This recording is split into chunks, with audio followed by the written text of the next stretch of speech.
Trains, steam, coal smoke and wheels throbbing against rails have, since the birth of the railways at the beginning of the 19th century, had a romantic fascination for people. And still, nowadays, when the steam engines have disappeared, the interest is kept alive by hundreds of thousands of enthusiasts all over the world. This interest could be shown in many ways, but maybe the most widespread manner is to build models, from the smallest up to the really large ones, this latter category usually called live steam.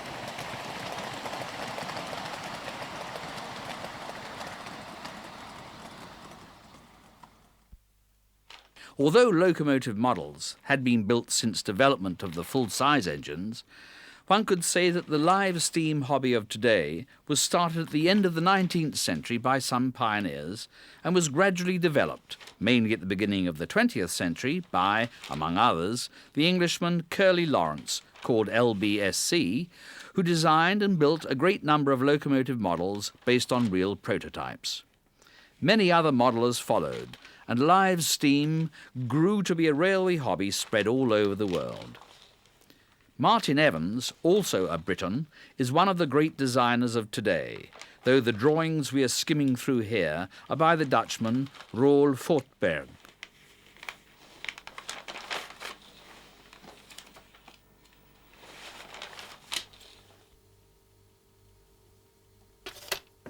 The essential purpose of the hobby is to build your own locomotive, driven by live steam.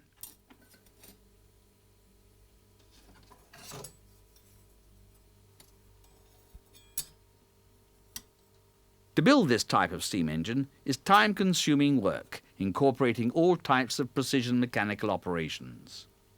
It's no hindrance if you already have some knowledge and ability, but you probably need to have the odd screw loose to be mad enough to dedicate the time and energy to achieve your goal, a fully operational engine rolling on the track.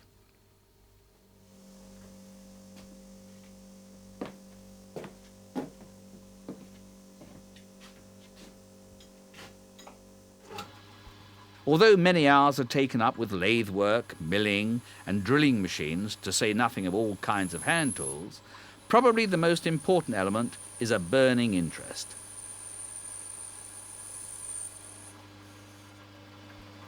It is wise to devote the necessary time to plan the work and in what order the different parts should be manufactured, for every detail depends on its suitability to the previous one. Everything has to be tested over and over again, and small adjustments must be made to achieve the right fitting and finish.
After a while, it should be possible to do initial trials on a test bench, where the tuning, configuration and adjustment of the valve gear for the best driving characteristics are conducted.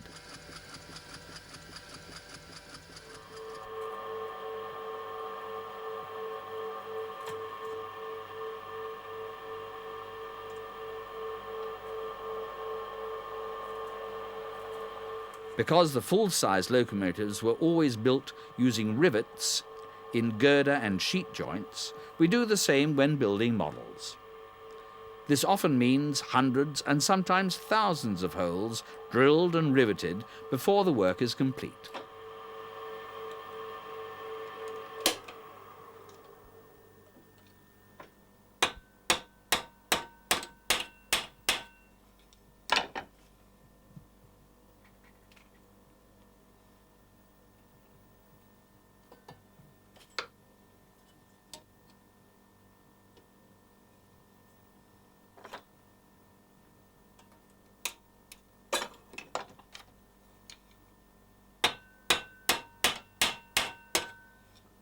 Of utmost importance when making a rivet joint is that it is absolutely straight and that the rivets are always at exactly the same distance from each other.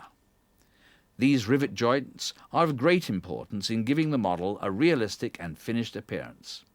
Here we can see the cab being formed.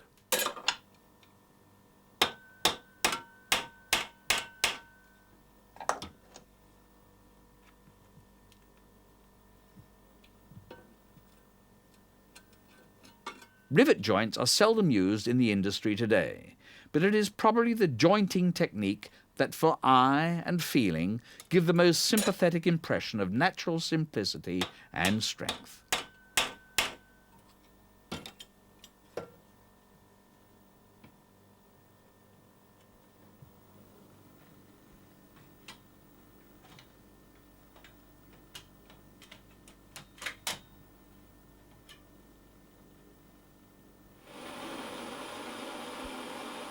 Copper tubes of different dimensions are cut and bent, tested and adjusted so as to feed the various places in the machinery with steam and water. The pipe arrangement should have both a neat look and function well.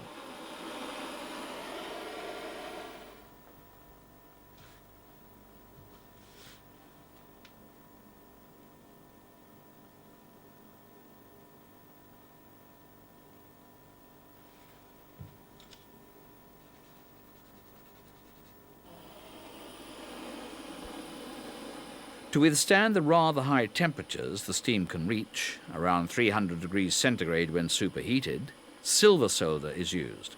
Soft soldering pipes and pipe nipples is quite unsuitable.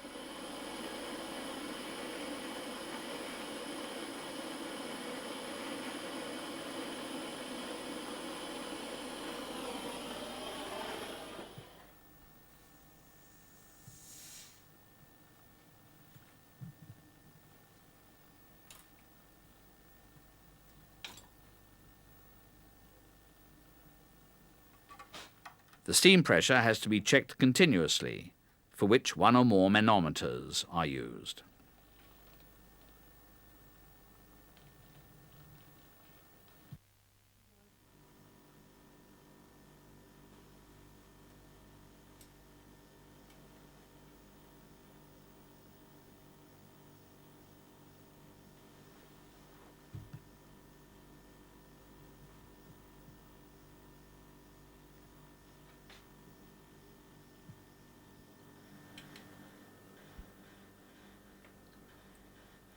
Important details for the final effect are the various identification plates with engine number, the name of the railway company, as well as other information, such as the name of the manufacturer, year of construction, etc. The signs are copied from the original ones and are etched in brass or silver plate.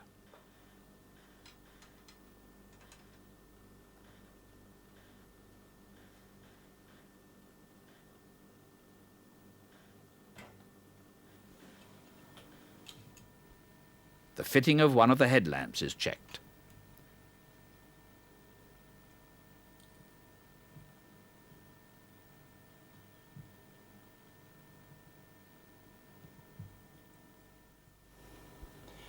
Då återstår det att prova lite grann hur Island låter.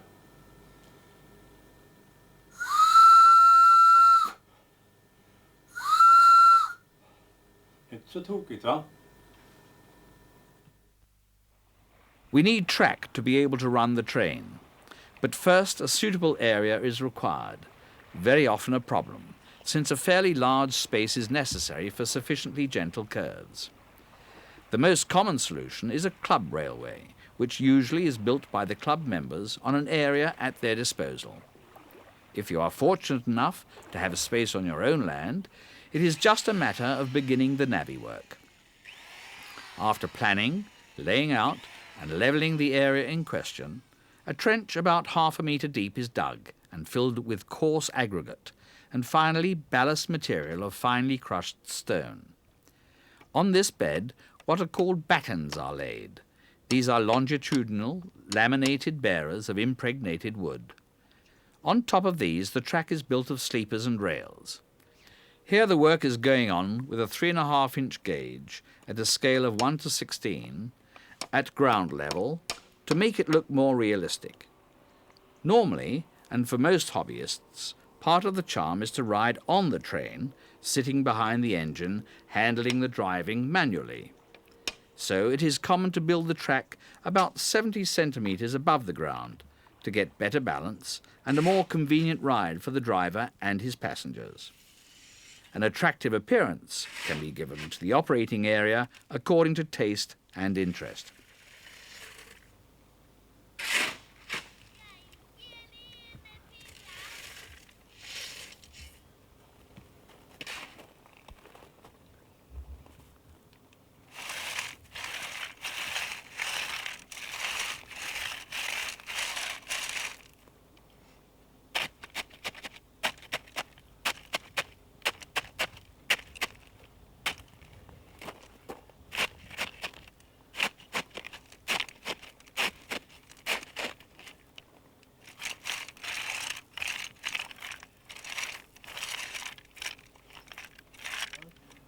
The track system uses points, shunting lines and signals, some electrically operated, others manually.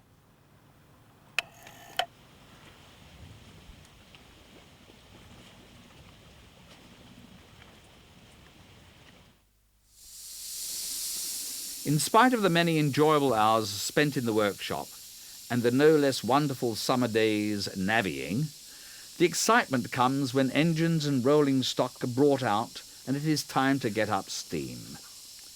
Here we are at the engine shed, where several locomotives are in the process of getting steam up.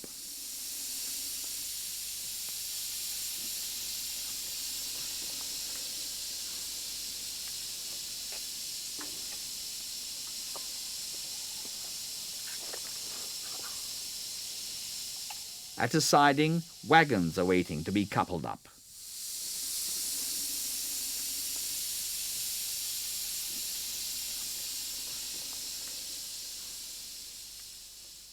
And here an electric locomotive completes the railway picture. This one is a real old-timer, the English Lion from 1838, when she worked on the Liverpool to Manchester Railway.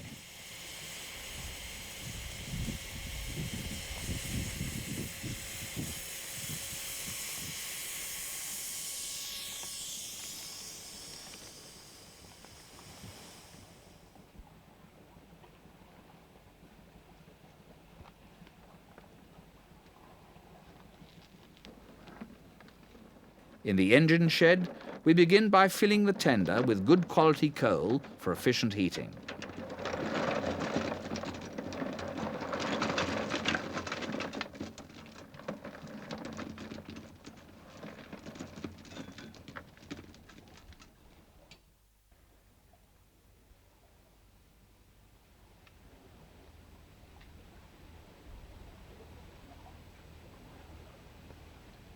We also fill up with water, clean and soft, to avoid calcium deposits in the boiler and pipes.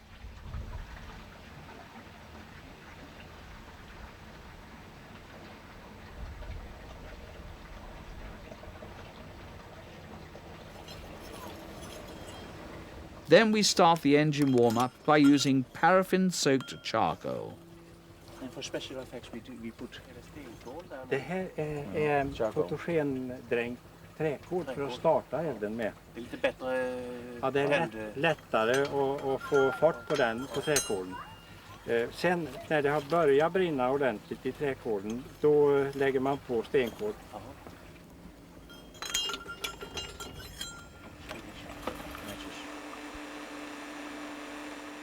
The fire is lit with the blower running.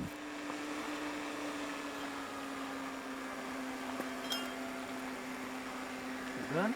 Yep. Burning.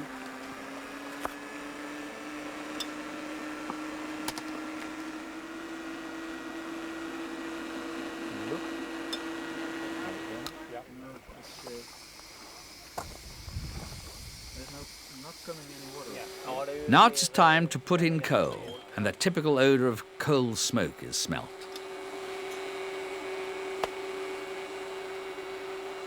Jag har inte riktigt börjat ta än. Ja. No, we don't need any water anymore. No. We don't need water. This way. Do we close it too? Think? Yeah, Can we check it once more? The steam pressure increases, and when it's reached about 50 pounds per square inch, we run onto the turntable and pass onto a side track for coupling up the carriages.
Now we're ready to go.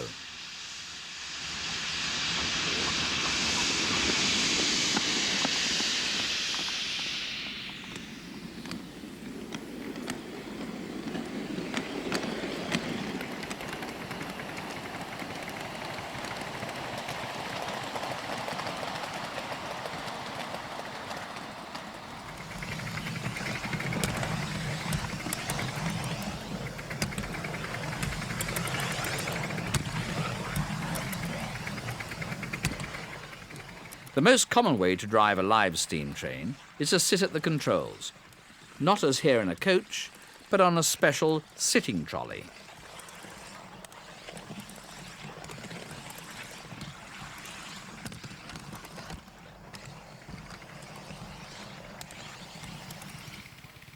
Here the engine is radio controlled to get a realistic feeling for the train, its coaches, and the railway environment all to the correct scale.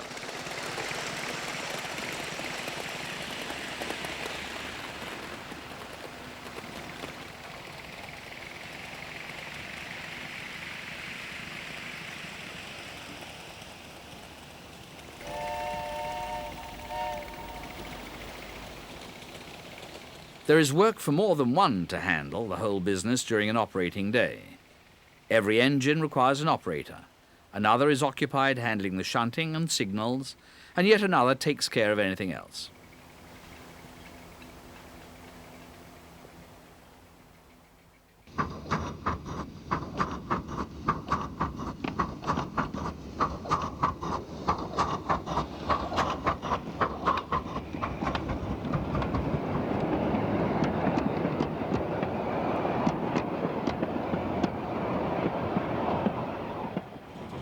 It's very important to keep a close watch on the water level in the boiler, not allowing it to become too low with the risk of boiling dry, which is disastrous as the boiler may be seriously damaged.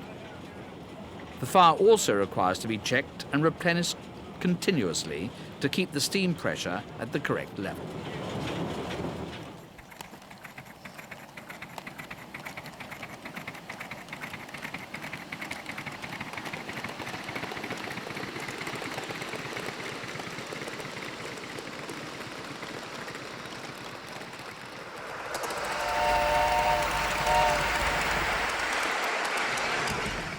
An American locomotive, class J1 484 Pocono type, is now under steam on the track. It was built in 1942 for the Western Maryland Railroad by Baldwin Locomotive Works. This model was built partly from original drawings and partly from drawings by the well-known live steam constructor Martin Evans, who named it Columbia. Ready to run, the engine weighs around 100 kilos.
As the name live steam implies, steam power is number one in this hobby. But a representative of electric power is this model of the Swedish D engine, which dominated the engine park of the Swedish railways from 1925 to the 60s. For practical reasons, we run the locomotive with battery power instead of the usual way by contact wire and pantograph.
The interior furnishing of coaches adds a lot to the feeling of reality.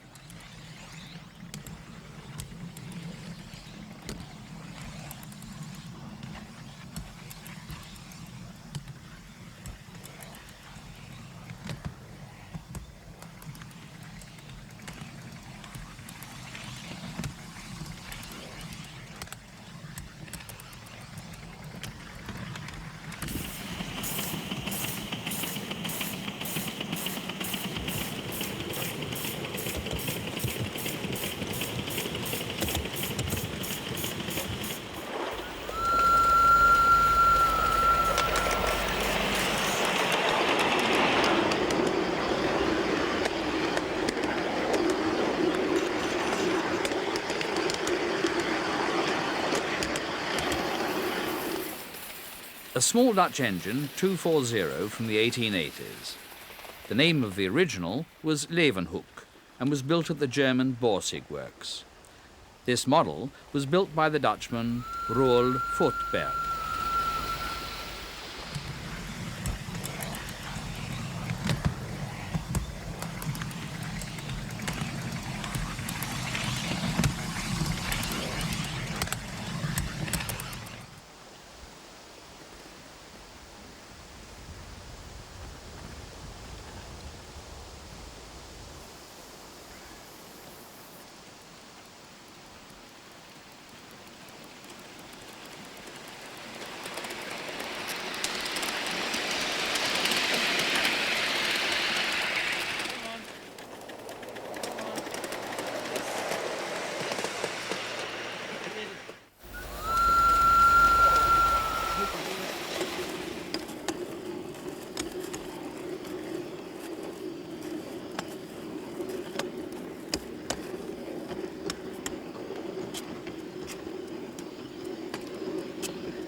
For testing, we couple up quite a recently built model of a Swedish restaurant car, Littera RO3 from the 30s.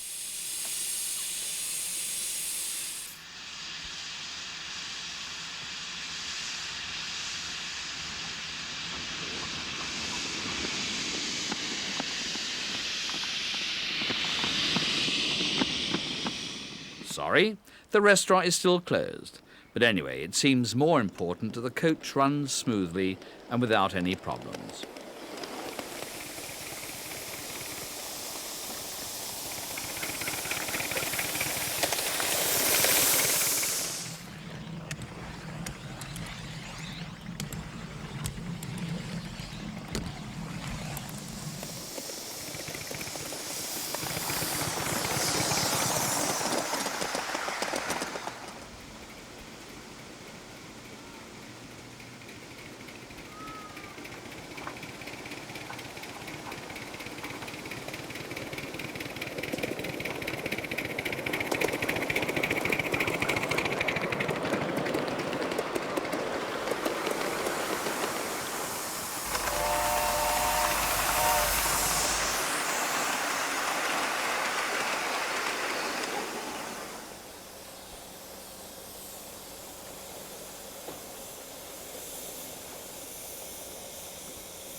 The traffic moves on, and it is more than usually exciting to drive a train at night.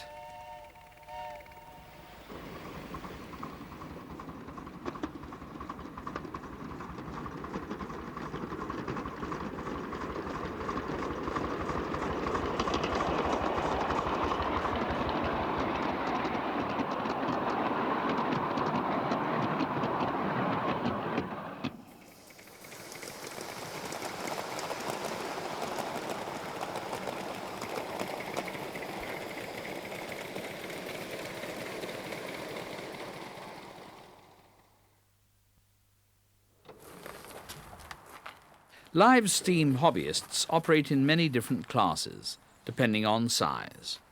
The most popular gauge is 5 inches, but here we go for the heavyweight class, which is 7¼ inches gauge, or the scale of 1 to 8, which means double the size of what we saw earlier. As you might imagine, it's a rather demanding task to transport and put engines of this size onto the track. The weight, depending on the type of engine, can vary from 100 kilos up to more than 1,000.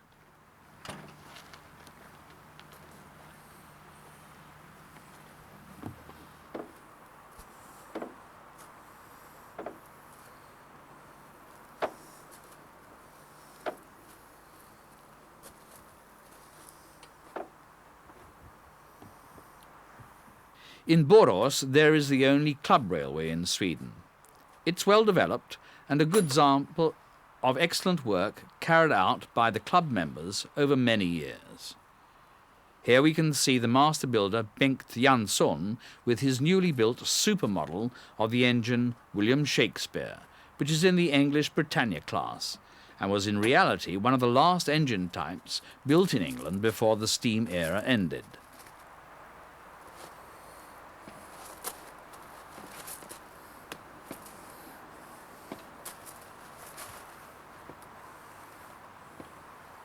This is the most frequently used size of model for passenger traffic in regulated environments all over the world, such as in parks, or, as here, in a privately built club railway.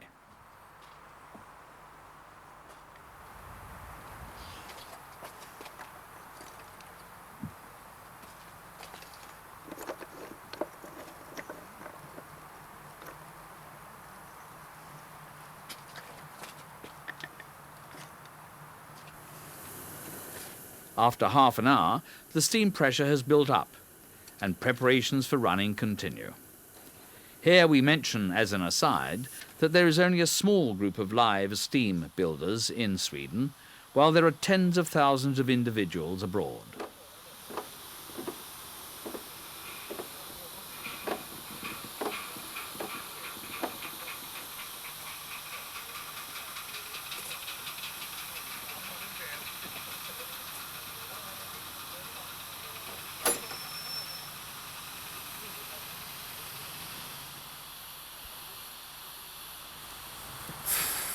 First of all, we perform an all-round check to test the engine and get an indication that everything is working properly before the passenger trips begin.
Now for the briefing before the day is running.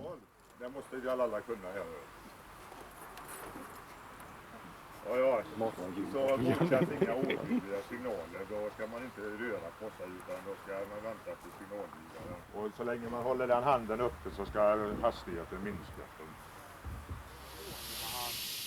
In the engine shed, a number of locomotives are checked for the tasks of the day.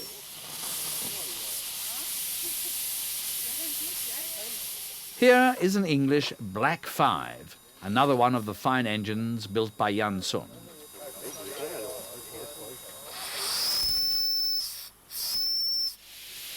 The The locomotive park is dominated by English engine types.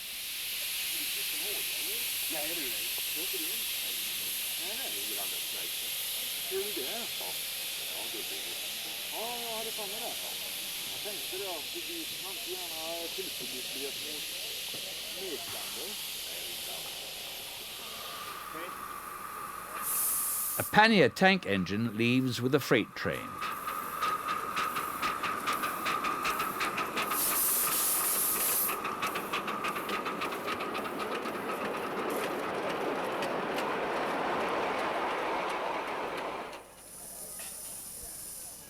All aboard!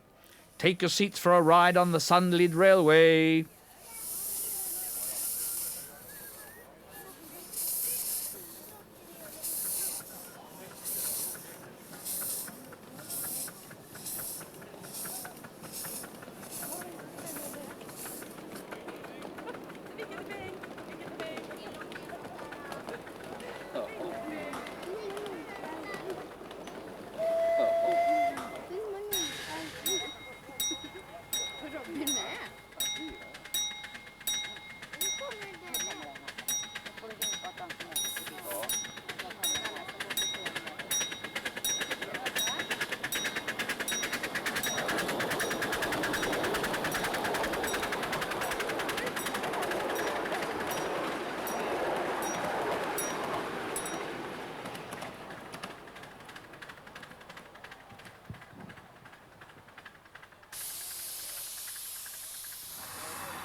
During our trip along the railway, we passed interesting old sights.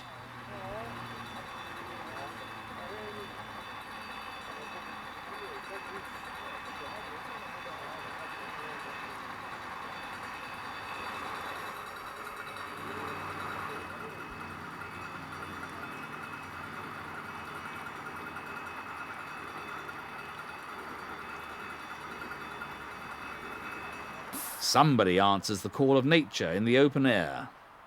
The landscape of the operating environment was built by Niels Graf Ström. Det fungerar ju. Ja, det gjorde det. Det gick ju framåt i alla fall. Jaha. Så att det var inte så dumt.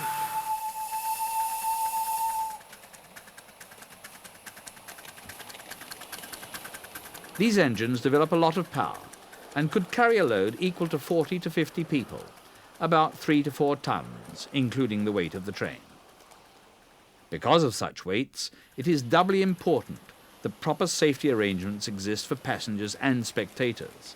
One of these safety requirements is that boilers in use on live steam engines require a certificate of approval, which certifies that they can cope with the working steam pressure with a satisfactory safety margin. A boiler explosion is no minor event and mustn't be risked.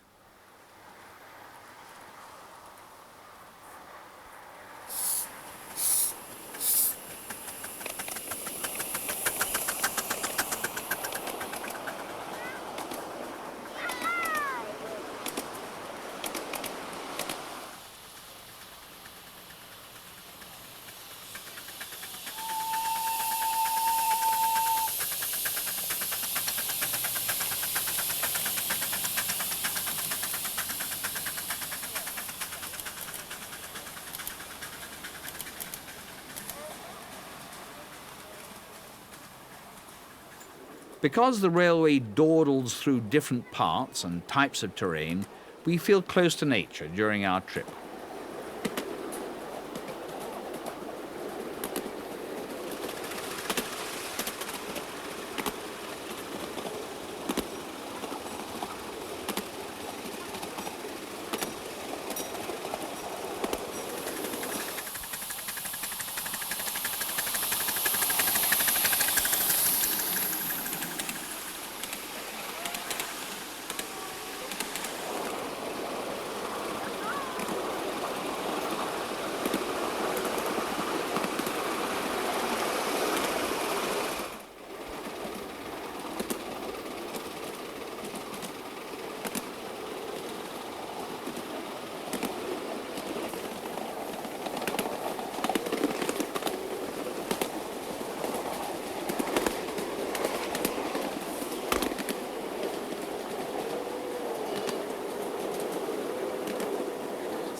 The real highlights of the hobbyists are the international steam meetings, perhaps most usually in England and the United States. Here we are visiting a steam meeting in the little Dutch town of Leek, where this is an annual event. Well, the areas all depend if it's the odd one or two, even now. We meet enthusiasts not only from different European countries, but also from America, Asia, Australia and New Zealand.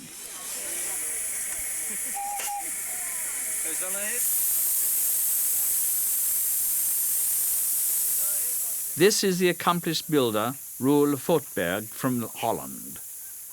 Many have been close friends for some time, while others are more recent acquaintances, and useful contacts are made.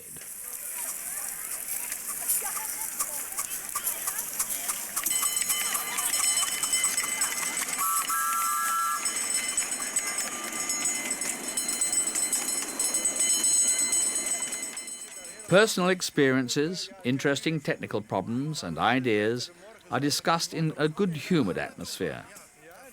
Most participants bring their own locomotives, and the running is scheduled according to timetables, so that each is allotted a predetermined operating time. For the wider 7 1/4 gauge, the track is at ground level, but to carry an engine of 3.5 or 5-inch gauges, the track is built slightly above ground level for better balance, though the predominant 5-inch gauge can also run at ground level.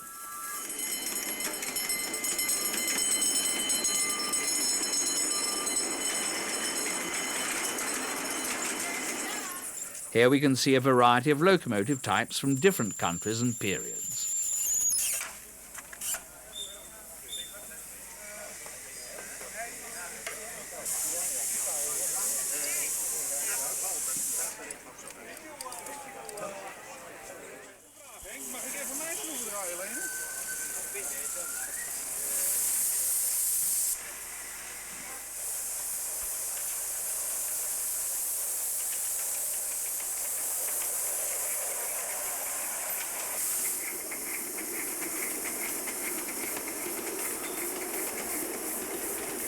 Activities usually last for several days under festival conditions with music, and in the evenings dancing and driving the trains in the twilight.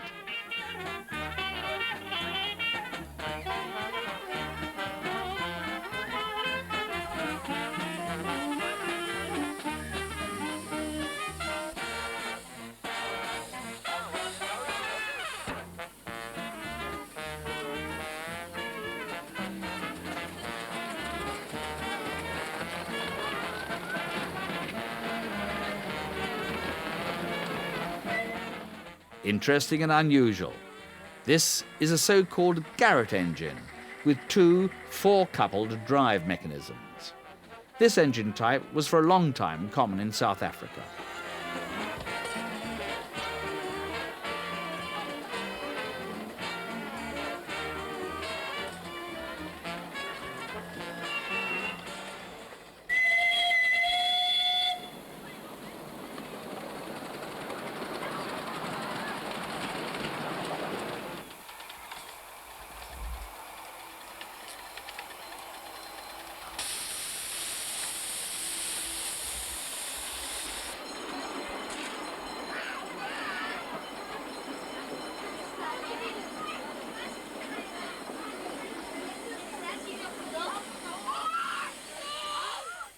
Besides activities with railway engines of all types and sizes, there are other things going on, such as live steam operations with traction engines, ship and stationary steam engines of different kinds, and model exhibitions. The picture is completed by rows of booths and stalls selling equipment and other hard-to-find parts for the live steam hobbyists.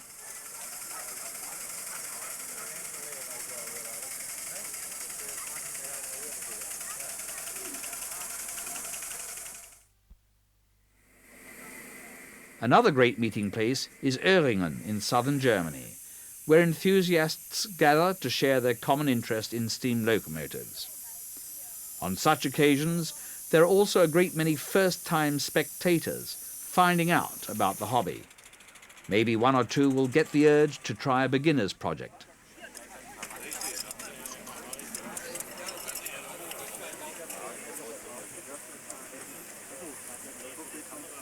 Ich war immer auch schon da.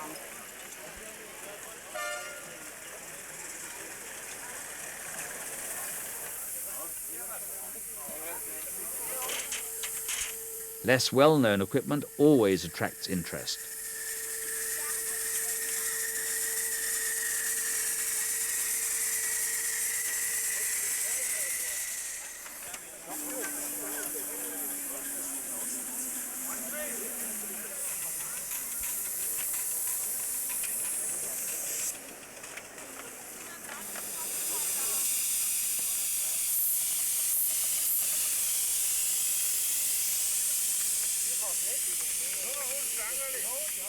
A hobby like this, as is the case with most activities, should include many and various factors to be really interesting.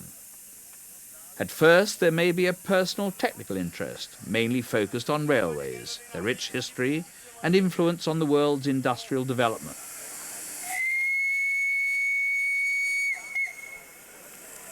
When steam power seriously began to be employed during the early years of the 19th century, the foundation was also laid for our modern industrial society.